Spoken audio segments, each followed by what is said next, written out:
सबसे पहले राधा मदन मोहन जी के जो विग्रह हैं, अद्वैताचार्य को ये विग्रह वट के पेड़ के नीचे मिले थे अद्वैताचार्य को, और तभी से अद्वैताचार्य जी ने इसकी वर्शिप शुरू की।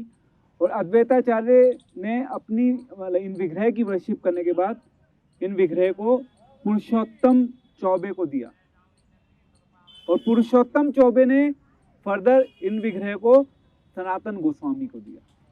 सनातन गोस्वामी जी ने जब वो जो बिजनेसमैन थे, उनका जो शिप था यमुना जी से, वो शिप में उनका सामान जा रहा था, बिजनेस का सामान, तो वो शिप जो है वो यमुना जी में फंस गया था।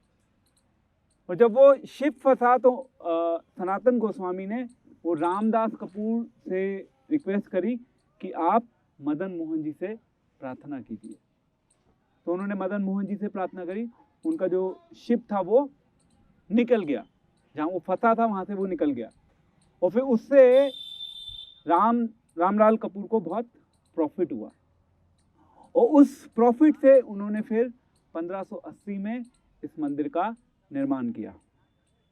और 1670 में जब मुस्लिम इन्वेजन हुआ, तो मुस्लिम इन्वेजन मीन्स औरंगजेब ने जो अलग अलग वृंदावन में मंदिर थे उन मंदिरों को तोड़ा, उन मंदिरों के विग्रह को वो खंडित करना चाहते थे, उनको अपने साथ लेके जाना चाहते थे। तो उससे पहले ये 3 विग्रह जो मुख्य विग्रह हैं वृंदावन के, राधा मदन मोहन, राधा गोपीनाथ एंड राधा गोविंद देव, इन तीनों विग्रह को राजस्थान में शिफ्ट कर दिया गया। तो अभी जो यहाँ पे विग्रह हैं वो ओरिजिनल विग्रह नहीं है। ओरिजिनल विग्रह कहाँ पे हैं? करौली में, राजस्थान में। तो अभी हम यहाँ पे जो बैठे हैं, यहाँ पे हम सनातन गोस्वामी ने जिन विग्रह की पूजा याचना करी उसके बारे में अभी हम डिस्कस करेंगे। तो सनातन गोस्वामी डेली मथुरा जाया करते थे, मथुरा से भगवान को भोग लगाने के लिए भिक्षा मांगते थे। और वो भिक्षा मांगते थे, किसी घर से उनको रोटी मिल जाती थी, किसी घर से उनको आटा मिल जाता था, उन चीज़ों को वो लेके आते थे यहाँ पे, और फिर वो भगवान को भोग लगाते थे। और इस प्रकार से वो भगवान की सेवा करते थे प्रतिदिन। एक दिन ये जो विग्रह हैं राधा मदन मोहन जी, वो उनके सपने में आए। उन्होंने बोला कि मथुरा में एक ब्राह्मण रहते हैं, आप उन ब्राह्मण के घर जाइए, वहाँ पे मेरा विग्रह है, आप उस विग्रह को अपने पास लेके आइए। तो सनातन गोस्वामी जी उस ब्राह्मण के घर गए। जब उस ब्राह्मण के घर पे सनातन गोस्वामी जी गए, उन्होंने उस विग्रह को वहाँ पे देखा, और उस विग्रह को देखा और वो ब्राह्मण को देखा। वो ब्राह्मण भगवान के विग्रह के साथ एक बच्चे वाला व्यवहार कर रहा था। तो ये देखकर सनातन गोस्वामी को अच्छा नहीं लगा। सनातन गोस्वामी ने उनको डांटना शुरू कर दिया कि आप कैसे विग्रह के साथ ऐसे खेल सकते हो, ये विग्रह तो स्वयं भगवान है, इनकी नियमित पूजा होनी चाहिए नियमों के साथ। फिर वो वापस आए, वो विग्रह को लेके नहीं आए थे, वो वापस आए। फिर भगवान फिर से सपने में आए सनातन गोस्वामी के, और उन्होंने कहा कि वो जो ब्राह्मण है वो मेरी सेवा एक बाल गोपाल के रूप में जो करता है, मुझे वो सेवा अच्छी लगती है, परंतु मैं फिर भी चाहता हूँ कि तुम वहाँ से मुझे लेके आओ और मेरी सेवा करो। और फिर ऐसे ही ये सपना जो ब्राह्मण था, उस ब्राह्मण को भी सपना आया। ब्राह्मण के सपने में भगवान आए, उन्होंने कहा कि तुम्हारे पास तो ऑलरेडी बहुत सारे बच्चे हैं, ये जो मेरा विग्रह है, ये ऐसे ऐसे सनातन गोस्वामी आएंगे, उनको मेरे विग्रह को दे देना। तो सनातन गोस्वामी पहुंच गए ब्राह्मण के पास। सबसे पहले उन्होंने ब्राह्मण से क्या मांगी? क्षमा मांगी। क्षमा क्यों मांगी?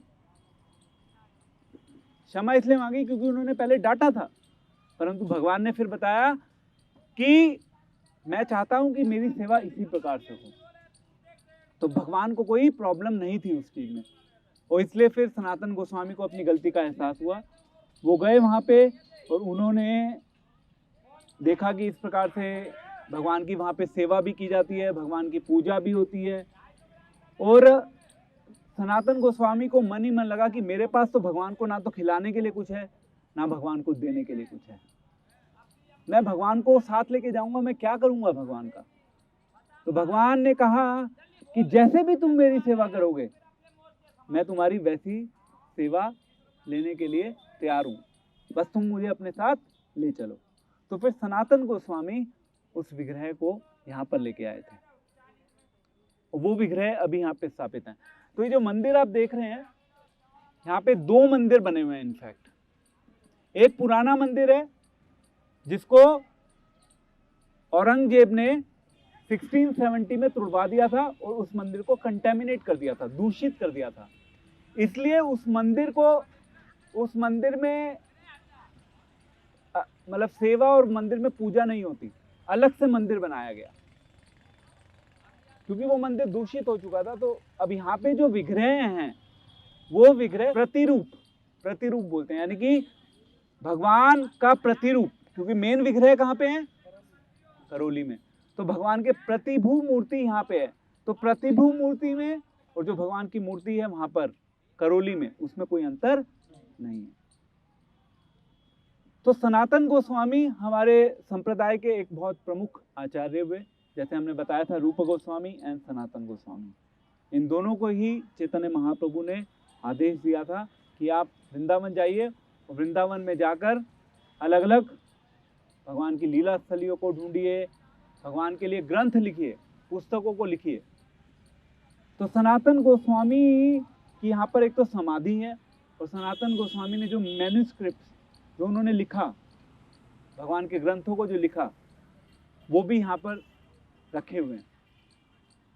और एक समय की बात थी, सनातन गोस्वामी भगवान को भोग लगाते थे। भगवान को भोग लगाते थे तो वो कभी वो जो आटा होता है, आटे में ऐसे ही मतलब कुछ मिक्स किया, दे दिया, कभी नमक डाला, कभी नमक है तो नमक डाल दिया, नमक नहीं है तो नमक नहीं डाला। तो एक दिन भगवान सनातन गोस्वामी के पास है, भगवान ने बोला कि अरे भाई, इसमें कम से कम नमक तो डाल दे। तो फिर सनातन गोस्वामी का जवाब था कि अरे भगवान, आज तुम नमक मांग रहे हो, कल तुम मीठा मांगोगे, परसों फिर तुम कुछ और मांगोगे। तुम जब यहाँ पे आने के लिए तैयार हुए थे तो तुमने प्रॉमिस किया था कि मैं तुम्हें जो खिलाऊंगा तुम वो खा लोगे। अब तुम नखरे दिखा रहे हो और मेरी सेवा में बाधा डाल रहे हो। तो उनकी सेवा थी पुस्तक राइटिंग की सेवा थी। वो दिखा रहे हैं सेवा सर्वोपरि है, परंतु कौन सी सेवा?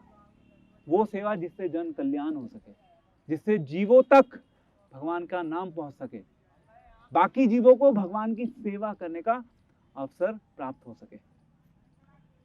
केवल विग्रह की सेवा जब हम घर पे करते हैं तो हम नियमों में बन जाते हैं।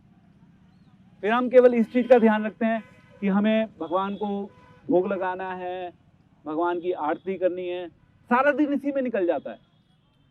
तो सनातन गोस्वामी इनडायरेक्टली ये शिक्षा दे रहे हैं कि ठीक है, हमें भगवान के अर्च विग्रह की सेवा करनी है, बट हमें केवल उसी में अपना समय नहीं लगाना, हमें कुछ और करना है जिससे बाकी जीवों का भी कल्याण हो सके।